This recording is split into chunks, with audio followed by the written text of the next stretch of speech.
অনুশ্রী আমার রান্নাঘরে প্রতিদিনের মতন আবার একটা রেসিপি নিয়ে হাজির হয়ে গেছি বন্ধুরা।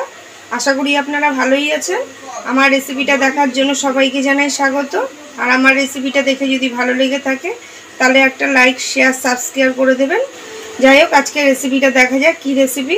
আজকে রেসিপিটা হচ্ছে চিকেন পাস্তা বানাবো। তার জন্য কি কি লাগবে দেখুন।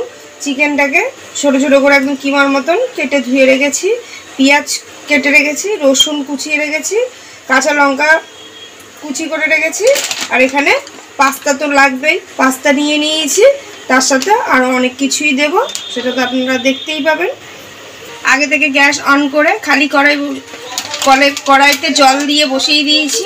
জলটা হালকা উষ্ণ গরম হয়ে গেছে। জলের মধ্যে আমি পাস্তাটা দিয়ে দেবো।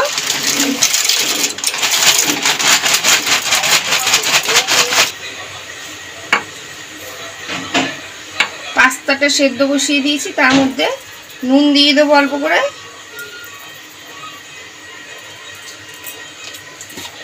আর দেবো সাদা তেল।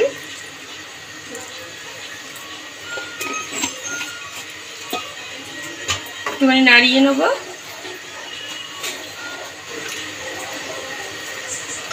পাস্তা সেদ্ধ হয়ে গেছে একদম, দেখো নরম নরম ফুটতেও শুরু করেছে। এবার আমি একটা ঝুড়িতে ঢেলে জলটা ঝরিয়ে নেব। খালি কড়াই বসিয়ে দিয়েছি, কড়াইতে দিয়ে দেবো সাদা তেল।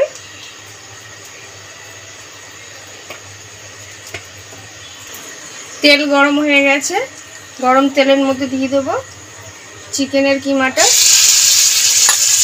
যদিও কিমা না, কিছু কিছু গড়া করে কেটে দেবো।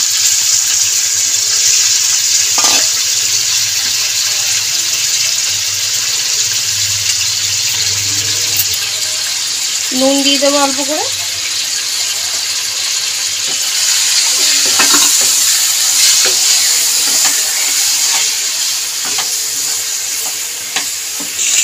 নুন দিয়ে চিকেনটাকে ভেজে নিচ্ছি। চিকেনটা ভাজা হয়েই এসছে, তার মধ্যে দিয়ে দেবো পেঁয়াজ কোচানো,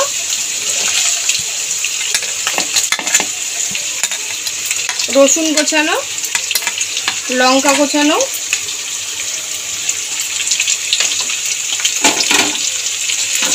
ভালো করে নাড়িয়ে ছাড়িয়ে নেব।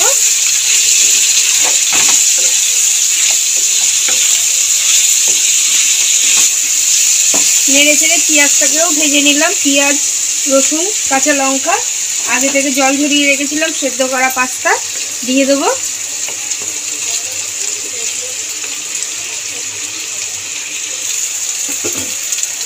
পাস্তার মধ্যে এবার দিয়ে দেবো গোলমরিচের গুঁড়ো,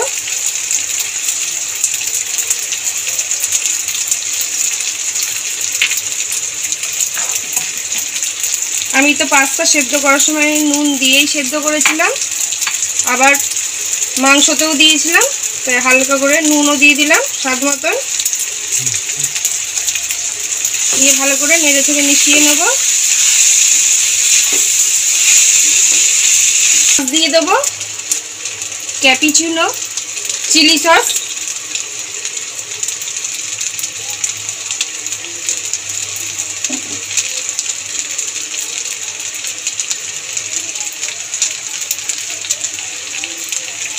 এবার দেব টমেটো সস,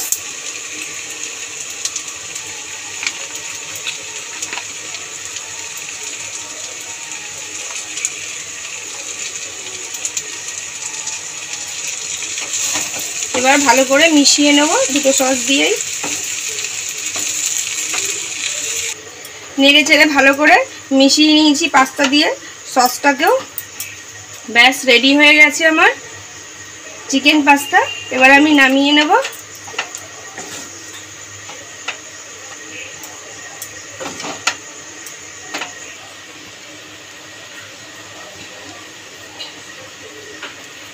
চিকেন পাস্তা আপনারা একদিনকার করে খেতে পারেন, আশা করি দারুণই লাগবে স্ন্যাক্স হিসাবে। সন্ধ্যাবেলায় বা জলখাবার যেটাতেই ব্যবহার করেন, পাস্তা তো মোটামুটি সবাই ভালোবেসে থাকে। তার মধ্যে যদি আবার চিকেন দেওয়া হয়, বাচ্চারা তো বেশি প্রিয়, বাচ্চারা তো সবজি খেতে চায় না, তাই জন্য চিন্তা করেই আজকে আমি এরকমই করলাম। চিকেন দিয়ে শুরু করলাম। যদি আমার রেসিপি দেখে ভালো লেগে থাকে তাহলে তো আমি ভালোবেসে আবদার করে আপনাদের কাছে এটাই চাই, এরমভাবে ভালোবাসাটা আমাকে দিয়ে যাবেন। ভালো থাকবেন, সুস্থ থাকবেন। Thank you.